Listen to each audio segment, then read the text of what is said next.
Hey guys, it's Dirty Dan. Welcome to the channel. Why am I so happy? Because we're shooting 1911s today. A buddy of mine has let me borrow a brand new Tisas that he purchased. He hasn't shot it yet. I was the first one to shoot it. So what do we got? We have a Tisas 1911 A1 Tank Commander. Don't know if you can read the print. Says it right here. Okay, cartridge. The cartridge says it's on the barrel right here. We would typically expect to see it. What does it say? It says CAL 9mm Luger, caliber 9mm Luger. So we're just going to shoot this today. I'm going to do some basic comparisons to a normal, a normal 1911 and a 45 ACP. I'm going to compare it to one of my favorite 1911s and my very first 1911, the Springfield Armory, the Plain Jane mil-spec. When I first shot this thing as my very first 45 ACP, actually in a 1911, I was like, slick, loved it. I still love this pistol. We're going to kind of compare just in general if you wanted to do a 1911 in 9mm, let's say, or if you wanted to do it in 45 ACP. Now, one thing I noticed, I never shot a 1911 in 9mm before. I have 5 1911s. They're all 45 ACP. I expected the ability to hold on my point of aim to be much easier, but it wasn't. I still noticed a lot of muzzle rise when I shot this guy, and I believe it's primarily because if you compare these two frames, they're very, very identical. So this guy is built on a 1911. I'm not going to break it down and show it to you, but I did earlier. I put 50 rounds through it to break it in, and then I cleaned it, oiled it, and put it all back together. But what I noticed is the barrel is very similar to the barrel on the 45 ACP. So I think a lot of the muzzle rise that takes place is not necessarily from the recoil of the bullet. I think it's from the cycling of the action coming back, because there's so much movement in the pistol. Once it gets fired, this comes back, and the whole movement of the barrel, there's just so much going on there. I think it's still causing the rise on the barrel. Anyway, that was just one thing that I noted. Guess what? The 1911 is always fun to shoot. So we're going to spend more time shooting today.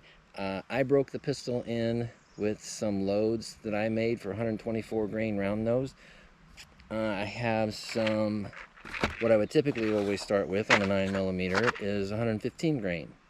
So we're going to, I haven't shot it. I haven't shot it with the Federal ammunition. So let's start out with 115 grain. Since it is a 1911, I'm going to be willing to go out on a limb, and I'm going to say it's going to cycle everything I get it.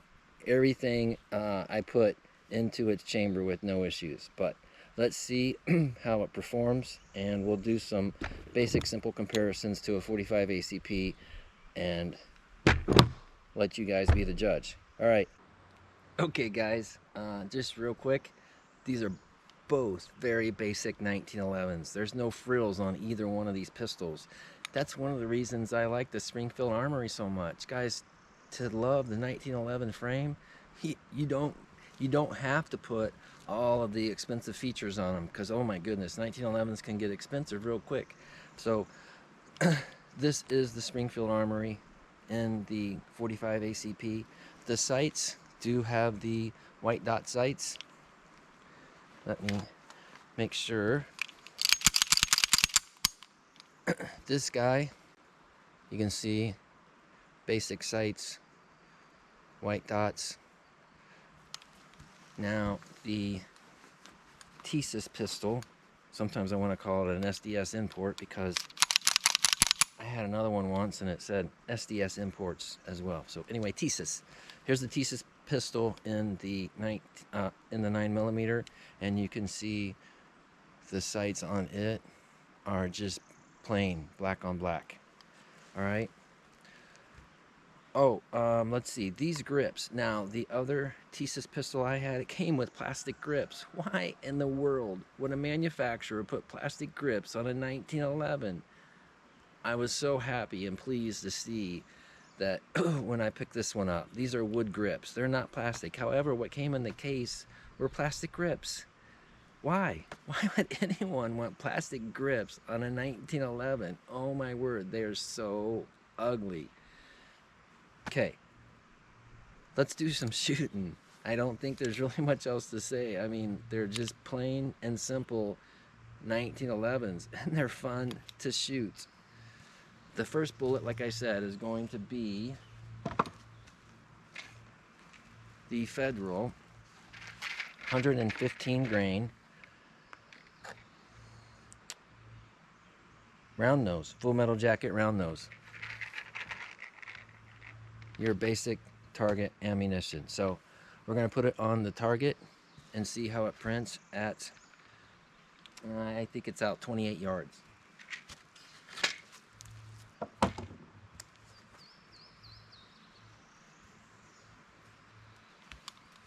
All your typical basic functions are here for a 1911. As far as the slide, the whole 9 yards, how it tears down for cleaning. The slide stays open when the magazine's empty. 9mm, I was able to push in 9 rounds on 9mm. 45 ACP, I only get 7 in a standard build 1911. It's snug fit, so I have to push pretty hard to get that magazine to go in.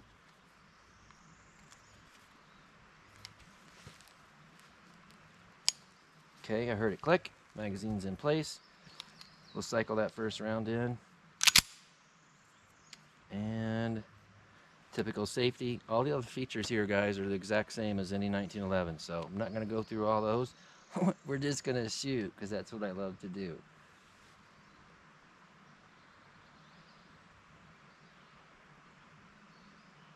Oh, so I am very liberal with all the oil. Now, I wouldn't be surprised if this thing shifts a little bit as it kind of finds its place, because I cleaned it and I lubed it up real good. So when I was shooting it with the 124 grain loads that I had earlier, the pistol shot a real nice group. So it'll be interesting to see, now that it's been all cleaned up, now that it's shooting 115 grain, to kind of get that oil mitigated and out of the way, what the groups are like, and then we'll move into the 124 grain, and then we'll shoot some jacketed hollow points.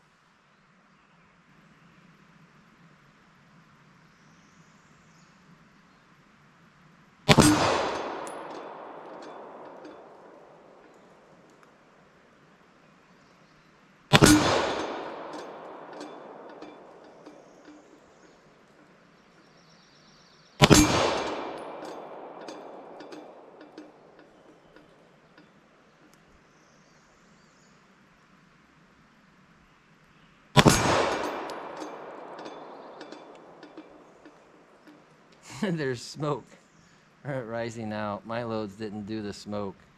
There's smoke rising out of the pistol right there.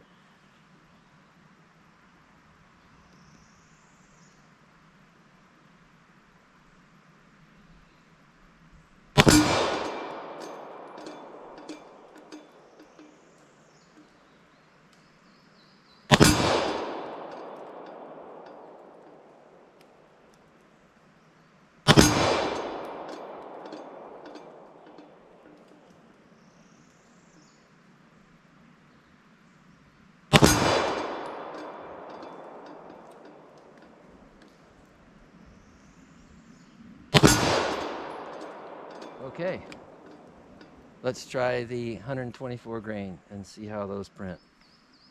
Okay guys, these are the 124 grain round nose. This time the slide's already open. We'll notice the magazine goes in real easy with the slide open. No problems pushing that magazine in. Again, there's 9 rounds in the magazine.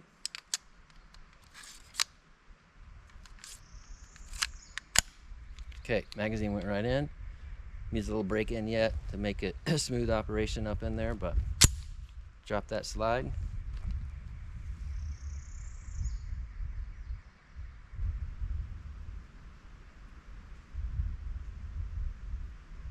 Oh yeah, I was gonna say the sights are not adjustable for elevation. They're they're just drift adjustable, so you could knock it you can knock that rear sight left or right if you wanted.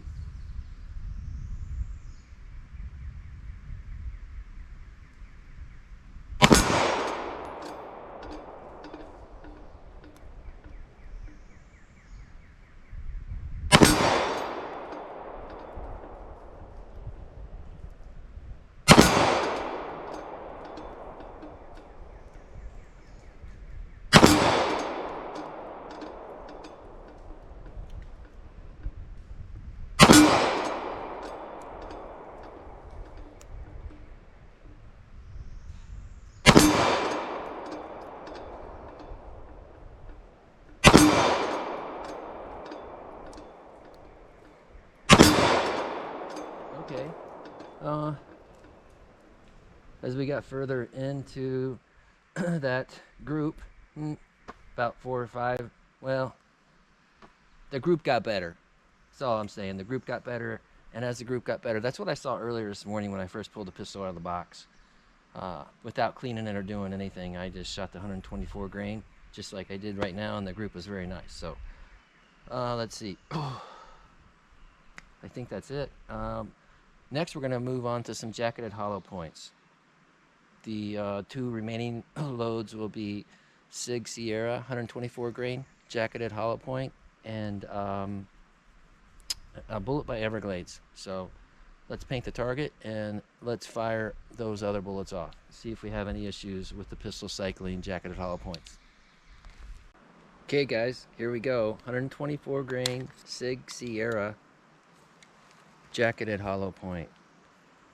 These are loads I made, okay? But its the whole purpose is to see if if this pistol will shoot jacketed hollow points with no issue. It's a 1911. I haven't tried it yet, but I'm willing to say it's not gonna have any issues.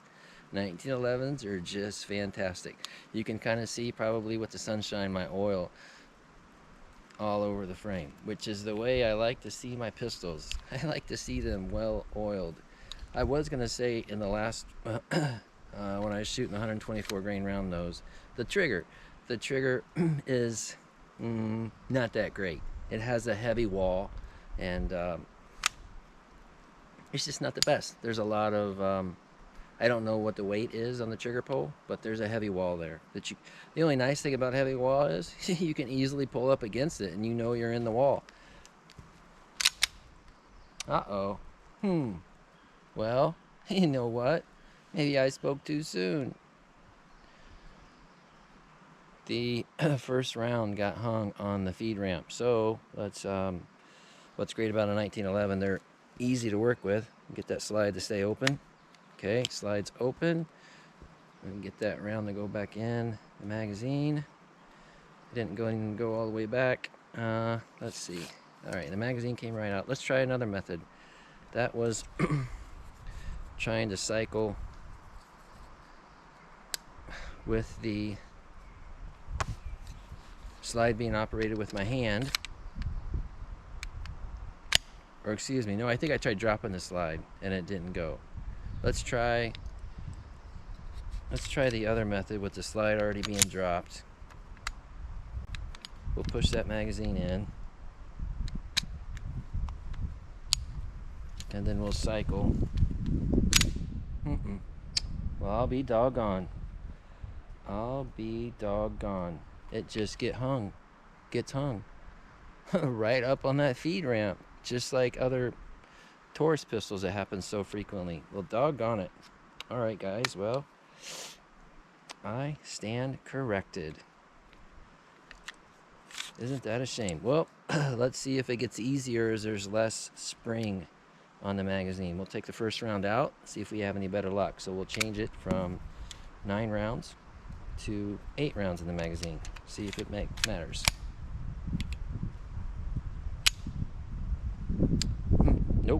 No good. Same thing. As soon as it hits the feed ramp, it just goes clunk. Let's see if it matters how much tension's on that spring on the magazine. And the only thing that's weird is the angle looks just perfect. The angle is perfect going up as it's ready to go in the chamber, but the problem is the way the slide picks up that first round. As it picks up that first round, you know what it does? It takes the nose of that bullet and it makes it go down, because otherwise that guy would feed in no issues. I mean, he's on an angle like this. Let's see if you can see it. He's at an angle like that, ready to feed in, no problem. But as soon as I drop the slide, clunk. His nose goes down, way down, and he's at the bottom of the feed ramp, and it just doesn't go. So let's, I mean, for giggles, so we're already here, let's dump another one out. I don't know if it has anything to do with tension on the magazine, but oh my goodness, I mean, it looks like it's, I could just reach in there and like shove it in. They're all getting forced down to the bottom. I don't get it. Doesn't make any sense. All right, guys, well, like I always do, I spoke too soon. I guess let's try the other bullet. The other bullet is 125 grain jacketed hollow point by Everglades. Let's see if the pistol will feed those correctly. That's a shame. Let's see if it'll do just one.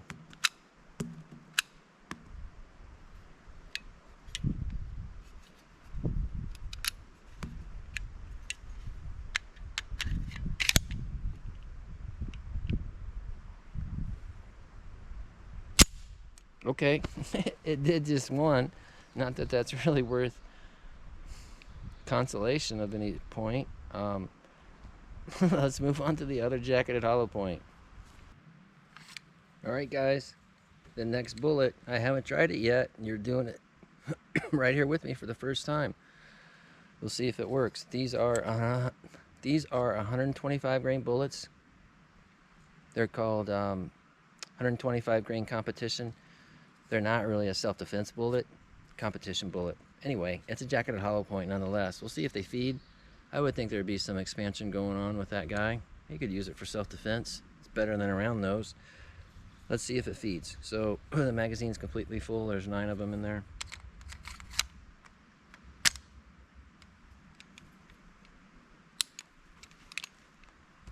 Moment of truth. Hey, it went. Hot dog. All right, let's try it.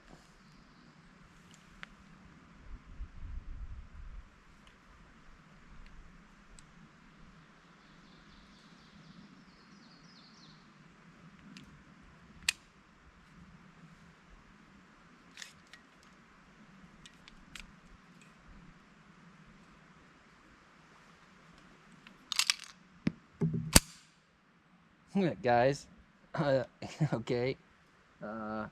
Wow. Well, guess what I said when I said the frames are very similar? Guess what I did? I picked up my 45 ACP, because as soon as I came up to shoot it, I'm like, wait a minute. The Tisas does not have white dots. I don't want to, I don't even want to try to fire and see if it'll shoot 9mm. I'm not going to even try it. So anyway, I guess a word of caution, if you're going to shoot 1911s in different calibers, be careful you keep your calibers correct. Let me grab the right pistol and see if it chambers correctly.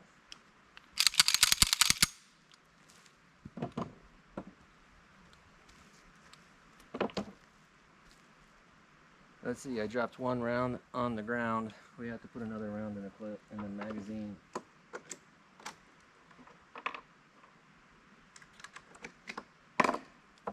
All right. Let me make sure I got the feed ramp in my head right. Uh-oh. Something came out the rear. Well, what is this? So as I cycled the action back, this came out the rear of the pistol.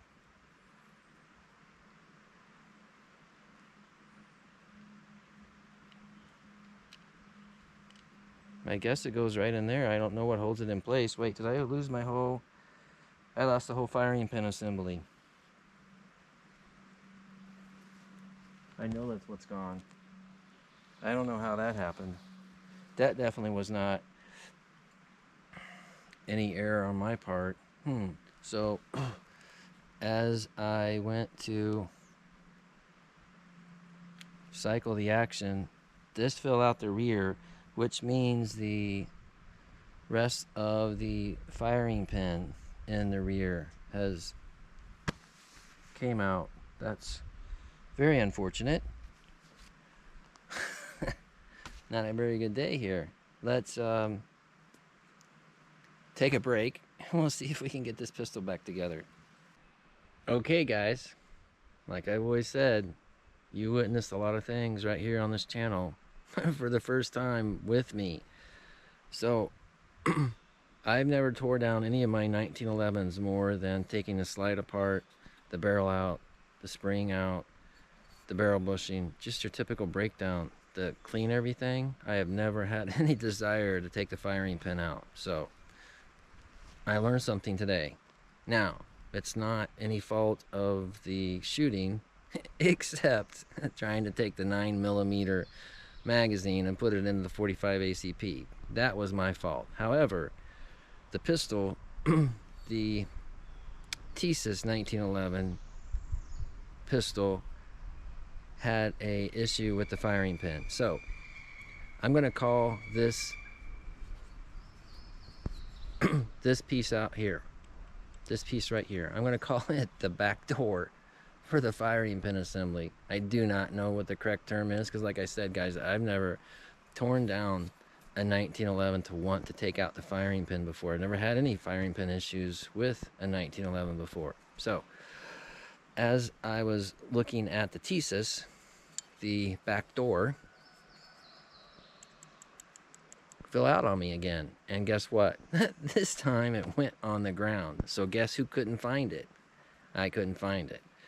I thought, okay, well, I thought for surely the whole firing pin had also come out. So I compared it to my Springfield Armory 1911, the 45 ACP. It just so happens that the back door, or the the door for the firing pin assembly on that 1911 fits perfectly in here. So once I took apart and looked at the Tisas, I saw the firing pin is still in there. And can I push that firing pin forward? I should be able to push it forward with no issue. Yeah, so we can see the firing pin is still in here on the Tisas if I get my brass punch lined up correctly, so it'll push on it correctly. There, you can hopefully see the firing pin. So the firing pin's still in there on this Tisas slide. So we're gonna try this again. I don't know why that back door came off of the Tisas, but nonetheless, let's try this again. So where we left off was trying to shoot the Tisas with the 125 grain jacketed hollow point with the competition bullet, the 125 grain competition bullet. So now that we're back up and running, let's see if we can give that a try. All right, ladies and gentlemen, I went to reassemble with the back door, if you will, for the firing pin assembly put on from the Springfield Armory, and lo and behold, it's not close enough to allow the reassembly. What happens is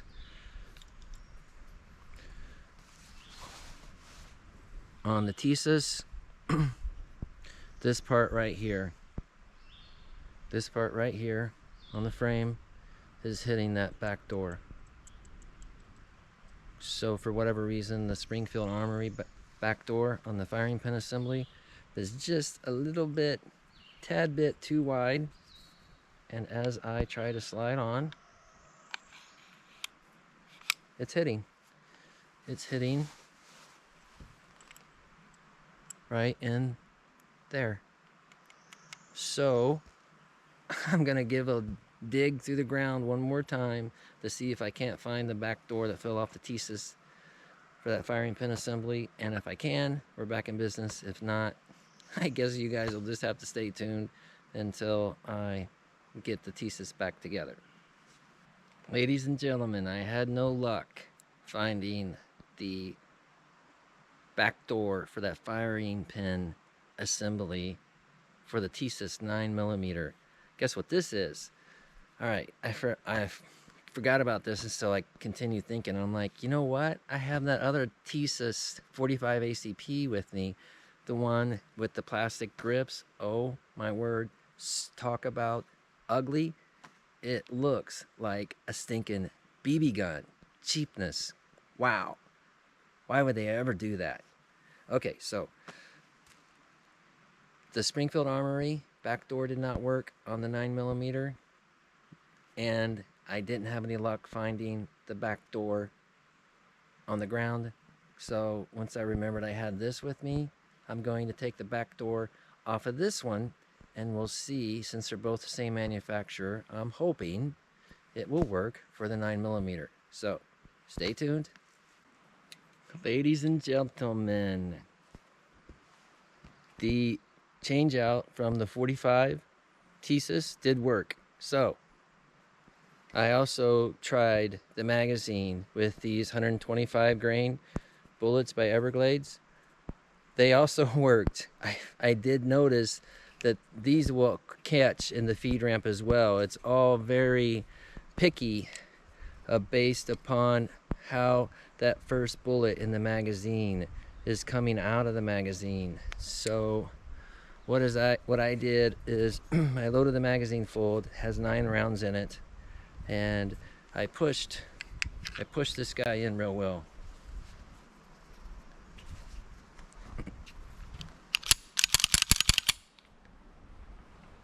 So that first round, I kind of just made sure he's seated in there well, all the way against the very back. There's kind of a rail. There's an internal rail that runs down this guy in the magazine. So anyway, I'm just making sure he's pushed all the way against that internal rail on the backside. He's in there good, because I mean, look at the angle on him. He's angled up. He looks like he ought to feed up real well right into that chamber. So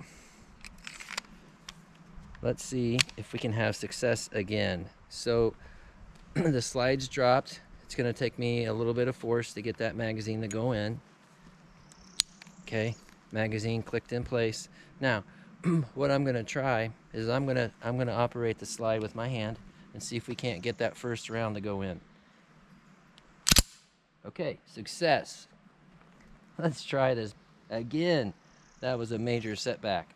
The good news is the practice shots I just took with these bullets, the pistol liked them. It shot pretty well. Let's see if we can repeat.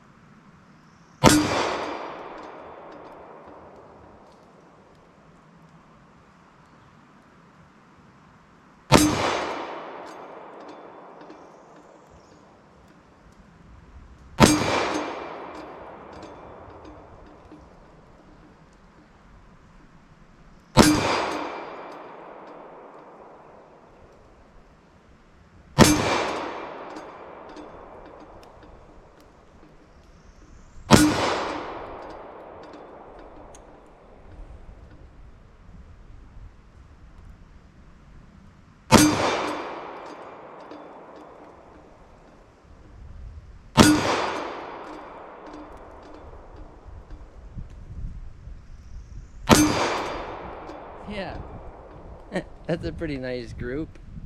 Now, I am going to give those 124 grains Sig Sierra Jacketed Hollow Points another try, knowing that you have to pay particular attention. You have to pay particular attention to how the rounds are coming out of the top of that magazine. So stand by. We'll see if we can't get the 124 grain jacketed hollow point by Sig Sierra to work. Back to the 124 grain jacketed hollow point by Sig Sierra. We're gonna give it another try. So full magazine, 9 rounds. I made sure I have the right pistol. It is the 9mm Luger. It's the 1911 A1 Tank Commander by Tisas. It's the only 9mm 1911 I have out. So, as we can see, the first bullet coming out of that magazine, first round of ammunition coming out of that magazine has a nice upward point to it, and you can see on the other side, the one below it doesn't have the nice upward point. So it's very important that that first round out has the nice upward point to it. And I made sure he's pushed all the way back, seated all the way back against the back rail of the magazine. Again, the slide is forward, so it's going to take a little bit more effort to get the magazine in. Okay, heard it click in place. Moment of truth. Hopefully it goes. Ah, didn't go. Well, doggone it. So sad. Don't know what to do. I don't have any other tries. I think earlier we had success when we got less and less rounds in. So now we're down to 8 rounds in the magazine. Since the camera's rolling, let's see if we just can't figure out how to get this thing to drop these 124 grains. All right, it's all the way back. This time, let's drop the slide and let's see if it goes. It's just, I don't get it. The slide catches that first round. I don't understand how it's any different. I don't understand how it's any different than those 125 grain that we just shot, the competition, 125 grain competition by Everglades. Those were jacketed hollow points as well, but the slide is just taking these rounds, even though they're seated well into the magazine, and it's throwing them into the low part of that ramp, and they just hang. Let's try it with the slide dropped. Let me push that guy out. So we're down to 7. We got 7 rounds in the magazine now. Slides dropped.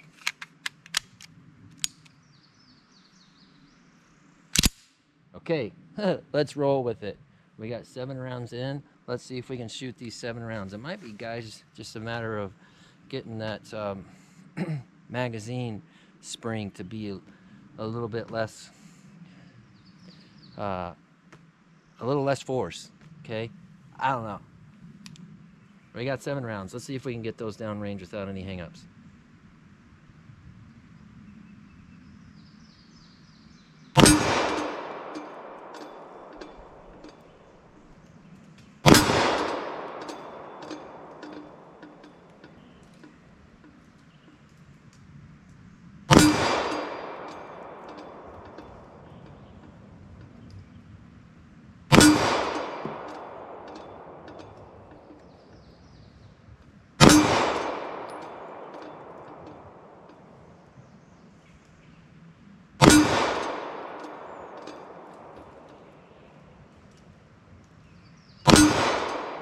Okay, guys.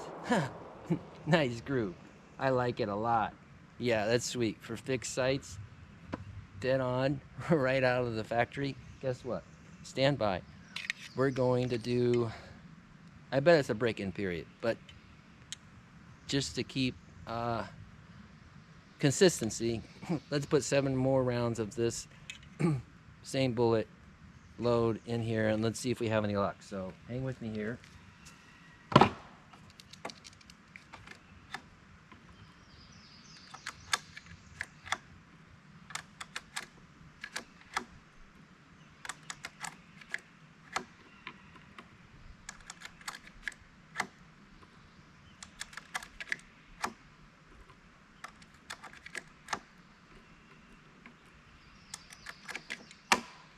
Okay. 7 rounds again. 7 rounds in the magazine. Right there. That's where you can see it. Make sure that first guy is pushed all the way back. He is. He's all the way back. Let's see. I think last time I did it, kind of want to be consistent. I don't remember if the slide was dropped last time. I think the slide was dropped because I remember wondering if the magazine was going to be easier to push in. The slide was dropped. Okay. All right. Magazine is a little bit easier to push in with only 7 rounds in. Hopefully, we'll get that round to go in.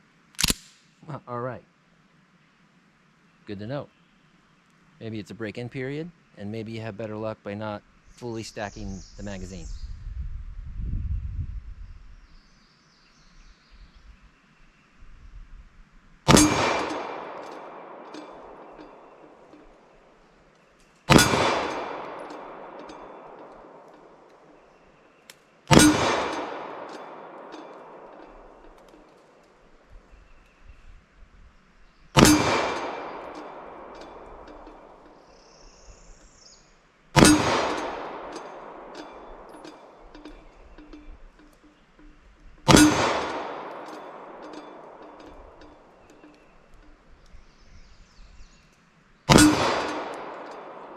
Okay, guys, that is an awesome group. That steals 28 yards. That's your normal torso steel target. So I'm just going to chalk it up to, you're going to have some break-in period. I've never had to have break-in period with a 1911, but this Tisas needs a little TLC, I think, till you get it up and running. At least if you're going to put jacketed hollow points through it. And I don't know what was going on back here with this, with that rear door, as I call it, for the firing pin assembly. But overall, you know, the pistol shot well today. It did group basically every piece of ammunition very well. We shot the 115 grain. We shot, that was a round nose. We shot 124 grain round nose. And then 125 grain jacketed hollow point that was made for competition, and then 124 grain jacketed hollow point by Sig Sierra that was made for self-defense. So, guys, my apologies for the long video. It was not planned to be so long, but I wanted to share the information with you because I think it's valuable. Guess what? I do love this country, USA. Thanks for watching.